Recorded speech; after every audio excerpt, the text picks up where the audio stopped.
வக்ரதுண்ட மகாகாய சூரியகோடி சமப்பிரப அவிக்னம் குருமே தேவ சர்வகாரியேஷு சர்வதா. தென்னாட்டுடைய சிவனே போற்றி, எந்நாட்டவர்க்கும் இறைவா போற்றி. நண்பர்களே, இந்த புத்தம் புதிய வீடியோவில் உங்கள் அத்துணை பேரையும் சந்திப்பதில் மிக்க மகிழ்ச்சி கொள்கிறேன். சனி பயிற்சி பலன்கள் 2026 2026 சிறப்பு தொகுப்பு. அந்த வரிசையில் இன்றைக்கு நம்ம பார்க்கவிருப்பது மீன ராசி. அதாவது சரியா வருகின்ற மார்ச் 6ஆம் தேதி கும்பத்திலிருந்து பெயர்ந்து வாக்கிய பஞ்சாங்கப்படி மீனத்தை அடையக்கூடிய சனி பகவானுடைய பயிற்சியினுடைய பலன்கள் மீன ராசிக்கு என்ன மாதிரியான பலன்களை தரப்போகிறது, எதை எதிர்பார்க்கலாம், எதை எதிர்பார்க்க கூடாது, எதிலே கவனமாக இருக்க வேண்டும், பரிகாரம் என்ன செய்ய வேண்டும், வாங்க விரிவா பேசலாம். மீனம் காலபுருஷ தத்துவத்தின் 12ஆம் வீடு மீனம். பூரட்டாதி உத்திரட்டாதி ரேவதி நட்சத்திரங்களை உள்கொண்ட மீன ராசி ஒரு மிக விசித்திரமான ராசி.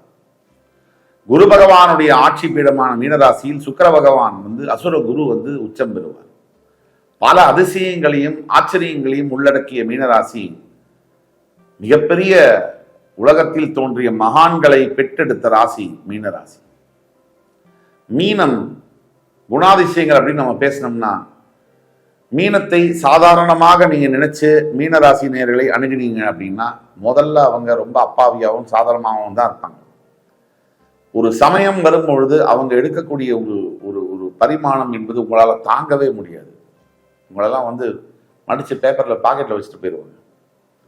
மீனம் ஆசைகளுடைய உச்சக்கட்ட ராசி. எந்த ஒரு ஆசையும் திருப்தி அளிக்காத ராசி. நீங்க போர்ஷே கார் வாங்கணும், போர்ஷே வாங்கி கொடுத்தீங்கனாலும் ஒரு வாரம் தான் நல்லா சந்தோஷமா இருப்பாங்க. அடுத்த வாரமே திருப்பி வேற ஒரு ஆசை வந்துடும், வேற ஒரு அதிருப்தி வரும்.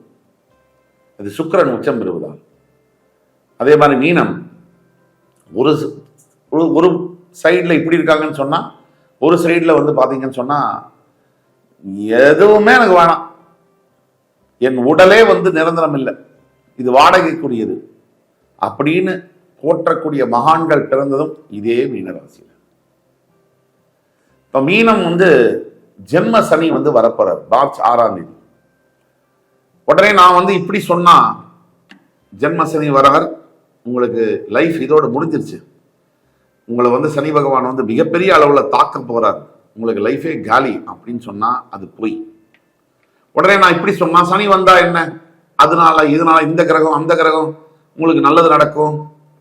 இப்ப பல வழி தடங்கள் யூடியூப்ல இதைத்தான் பேசிட்டு வராங்க. இருக்கிறது இல்லாததாகவும் இல்லாதது இருக்கிறதாகவும் பல அன்பர்கள் பேசி வருகின்ற இந்த நிலையில எது நடந்தாலும் ரெண்டுமே தப்பு. எக்ஸ்ட்ரீமா உங்களுக்கு சனி உங்களை காலி பண்ணிட்டு போறார், தாரமட்டம் ஆக்க போறார் அப்படிங்கிறதும் போய். நீங்க இல்ல அந்த கிரகம் உங்களுக்கு சூப்பரா இருக்கும், இப்படி ஆயிடுவீங்க அப்படி ஆயிடுவீங்கன்னு சொல்றதும் போய். உண்மையே என்ன அப்படின்னா, சனி பகவானுடைய தாக்கம் என்பது இருக்கத்தான் இருக்கும். அதே சமயத்துல மார்ச் 6க்கு அப்புறம் சனி பகவானுடைய தாக்குதல் அதிகமாக இருக்கக்கூடிய நேரத்துல ஒரு 3 மாத காலங்கள், மார்ச் ஏப்ரல் மே விட்டுட்டீங்கன்னா ஜூன் 2 முதல் இந்த தாக்குதல் இருந்து நீங்க வெளியே வரக்கூடிய சூழ்நிலையும் தன்னால ஏற்படும். ஏழரை சனி என்பதை தவிர்க்க முடியாது, ஜென்ம சனி என்பதை தவிர்க்க முடியாது. பாடம் இறைவன் எடுக்கக்கூடிய பாடம்.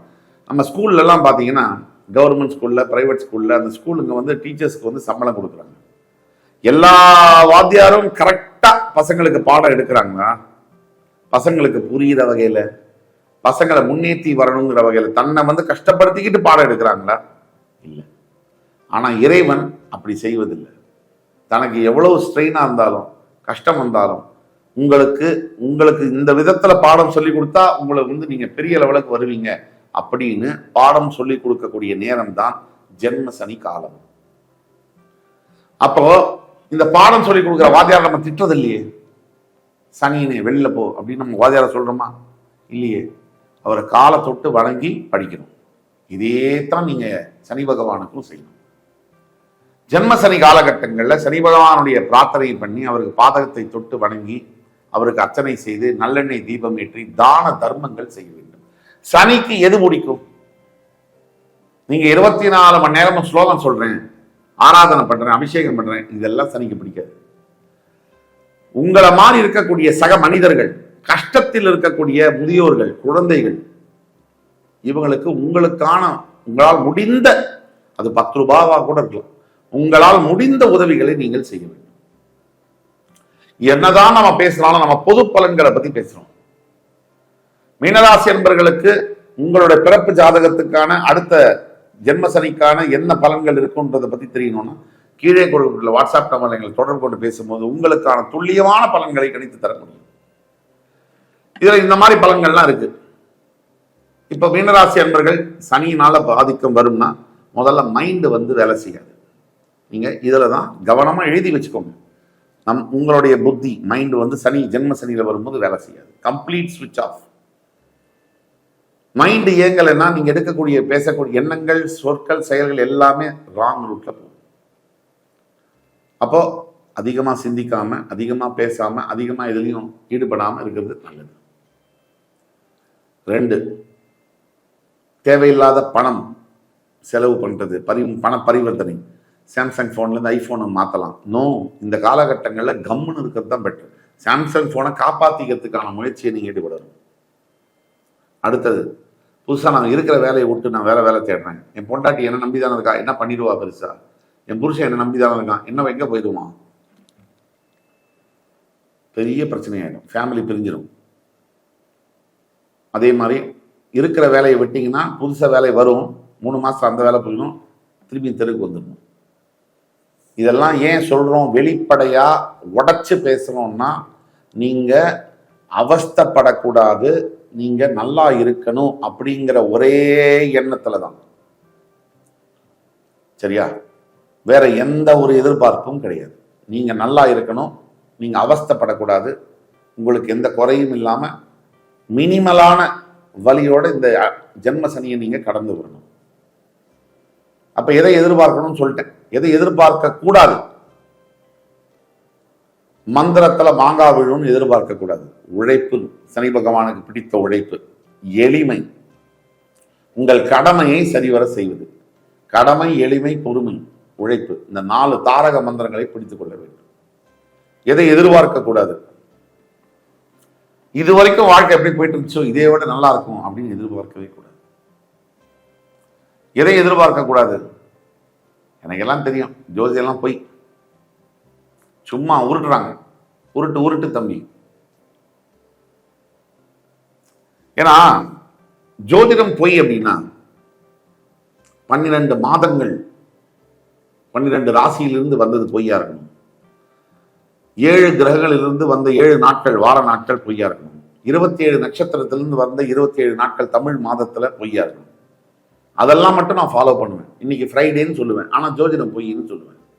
ஃப்ரைடேன்னா யாரு, நம்ம அப்பா பெயரா? கிரகத்தினுடைய பெயர். Monday moon day, Sunday sun day, மார்ஸுடைய டே தான் டியூஸ்டே, புதனுடைய டே வெட்னஸ்டே. இப்படியாக ஜோதிடம் தரக்கூடிய கால நிர்மாணத்தை மட்டும் எடுத்துக்கிட்டு அதை ஃபாலோ பண்ணிக்கிட்டு ஜோதிடம் மட்டும் பொய்ன்னு சொல்றதுல இதை விட ஒரு பெரிய முட்டாள்தனம் இருக்க முடியாது. அந்த மாதிரி இப்ப நம்ம பேசக்கூடிய எல்லா விஷயமும் உங்களுக்கு எடுத்துக்க முடியல அப்படின்னாலே சனி உங்க மைண்ட்ல இருக்காரு, ஆல்ரெடி இருக்காருன்னு அர்த்தம். நல்லதை தடுப்பார், நல்லதை புரிஞ்சுக்கக்கூடிய விஷயங்களை தடுத்து பார்ப்பார். அதையும் மீறி நீங்க தியானம் செய்ய வேண்டும். பரிகாரம், முதல் பரிகாரமாக தியானம் செய்ய வேண்டும். ரெகுலரா ஒவ்வொரு நாளும் 96 நாட்களுக்கு 108 முறை ஓம் நம சிவாய நமஹ இந்த மந்திரத்தை தியானம் செய்ய வேண்டும். எதை எதிர்பார்க்க கூடாது. ரொம்ப நம்ம மேல அன்பு வச்சிருந்தாங்கல்ல, அவங்களாம் நம்மளை கல்யாணம் பண்ணிக்க போறாங்கன்னு நினைக்கவே கூடாது. கண்டிப்பா பண்ண மாட்டாங்க, உங்களை விட்டுட்டு தான் போறாங்க. அதனால உங்களுடைய எதிர்பார்ப்பை கம்மி பண்ணிக்கோங்க. இந்த காலகட்டத்தில் எந்த உறவும் சாஸ்வதம் இல்லை, நிரந்தரம் அல்ல. எந்த உறவும், ஒரே ஒரு உறவு மட்டும் நிரந்தரம். தொப்புள் கொடிக்கும் அப்பாற்பட்ட உறவு. அந்த உறவு இறைவனுக்கும் உங்கள் உயிருக்குமான உறவு. அந்த உறவை தான் நீங்க புடிச்சுக்கணும். உங்களுடைய ஜீவ நாடியை தான் நீங்க புடிச்சுக்கணும். அதுதான் connection between you and the almighty divinity. So பரிகாரம், முதல் பரிகாரம் தியானம், 2வது பரிகாரம் ஈஸ்வர பெருமானை வணங்குவது. சனீஸ்வரனுக்கு எது பிடிக்கும்? மறுபடியும் சொன்னேன், தர்மம் தர்மம் தர்மம். தர்மத்தை நீங்கள் கடைபிடிக்க உங்களுக்கு சனீஸ்வர பகவான் துன்பங்களை கம்மி பண்ணி தான் கொடுப்பார். இதெல்லாம் விட பெரிய விஷயம் என்னன்னா, மனசுல இருக்கக்கூடிய நம்பிக்கையை விடக்கூடாது. உள்ளுக்குள்ள எவ்வளவோ பயம் இருக்கும், ஆனா நம்பணும். நீங்க ஜெயிப்பீங்கன்னு நீங்க நம்பணும் முதல்ல, அப்புறம் தான் அந்த உலகம் நம்பும். மீனராசியை பொறுத்த வரைக்கும் எனக்கு முழுமையான நம்பிக்கை இருக்கு. மீனராசி எந்த விதமான பிரச்சனையில இருந்து மீண்டும் வந்து ஜெயிச்சிருவீங்க. அதனால கடவுள் உங்கள் பக்கம், கவலை தேவையில்லை. இந்த காணொலி உங்களுக்கு பிடிச்சிருக்கும்னு நம்புறேன். அடுத்து வரும் காணொலியில் மறுபடியும் உங்கள் எல்லோரையும் சந்திக்கும் வரை உங்களிடமிருந்து விடைபெறுவது உங்கள் சுபாஷ் பாலகிருஷ்ணன். நன்றி, வணக்கம், வாழ்க வளம்.